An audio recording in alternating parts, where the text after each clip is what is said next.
Okay, everybody, exercise 3. Okay, I'm going to read through group 1 exercises. Up and down plank, lunge jumps, bear crawl forward and back, which is tough, and a box jump. Okay? So, 45 seconds of station, run through it 4 times. Try and keep your rest to a minimum. Okay, let's go. First one, up and down plank. All right? You're going to start in plank position on your elbows. You're going to drive up onto your hands.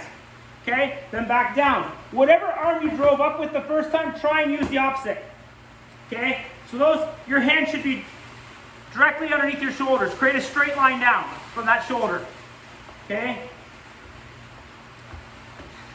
Obviously, again, the farther you get out on a plank, the more stress it's going to put on that shoulder. Okay, so right underneath, down, down, up, up, down with the opposite arm, up with the opposite arm.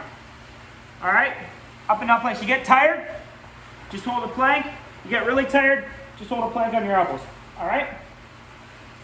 Next one, lunge jump. Some people call it lunge jump, some people call it stride jumps. Basically what that is, you're going to start in a lunge position, knee over the toe. Pressure on your front foot is mid-range, mid to heel. Okay, so you're going to drive up. So see how that rotation happens? And I'm going to use that arm to drive me up through. So, right? And you see I hinge back down to roughly 90 and use that spring to drive me back up. Okay, now, if that's too difficult, all right, what you can do is just a step back lunge. Okay, step back lunge, but still do that upper body rotation and get your mindset of driving up through. Okay, so that is stride jumps or lunge jumps, whatever you want to call them. All right, the next one is bear crawl. So this is room dependent. If you don't have the room to actually crawl, just do a straight bear plank. Okay, that's when you bring those knees about an inch and a half off the ground, and you're in a 90-degree hinge. All right, so let's hope I don't screw this up. You're going to start in that bear plank position, and it goes opposite hand to opposite leg when they move. So I go forward with my left hand and my right knee. Okay, you're not going big strides. You're trying to keep close to that 90 hinge. So you can see. There we go. All right, and then when you go back, it's the same idea. Okay, so obviously you're going to come back with the right hand, left leg.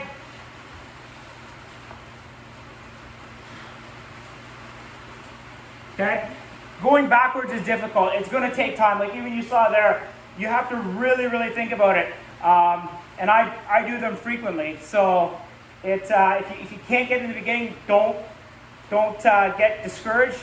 Keep at it. Okay, so last one is a box jump onto a stair or a box, depending on what you have. If you don't have any stairs available, just do squat jumps. Okay, so I'll show you both. So box jump onto a stair or a box. So jump up, step back down.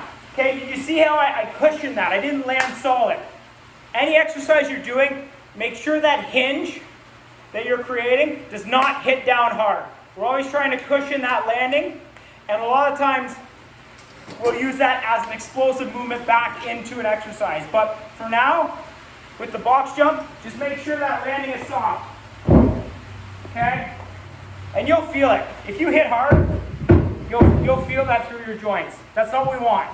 Okay, because what's going to happen is you're going to either injure yourself right off the bat, or you're going to slowly create that injury through that impaction. Okay? So, jump up, step back down, jump up, step back down, 45 seconds. All right, that's group 1. Group 2 is skate or strides, plank jump throughs, in and out sit-ups, and star jumps, which will, hopefully I don't mess those up for you. All right, so that's a coordination as well, the star jumps. But let's start with skater strides. All right, skater strides is a difficult one for people who haven't done it before.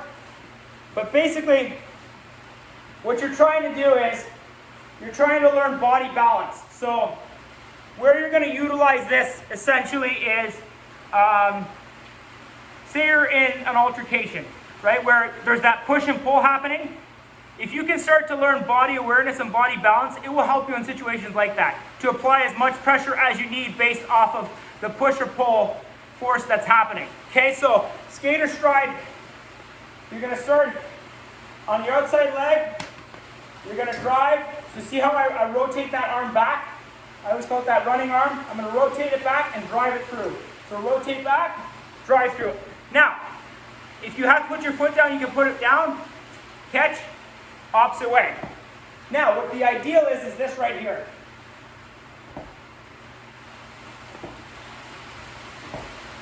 Okay, you're catching and driving. Catching, driving. I'm not landing solid. I'm catching, cushion, drive. Catch, cushion, drive. Okay, now, if you can't do that, if it's too difficult, you can do one or two things. You can go smaller, right? So I'm not going as wide. If I gotta put my foot down, I can put it down. Or if that's even too difficult, you can just do a step, touch. Step, touch. But the goal is that slight little hop. If you gotta put that foot down, that's fine. If you keep it off the ground, that's even better. But that's skater strides. All right. Next one is plank jump throughs. So I'll just bring my mat back here. What plank jump throughs are is the bottom part of a burpee. Okay, so I like to have my hands closer together so it allows my feet to go slightly on the outside of my hands. So this is it here. Back into a plank, up tight.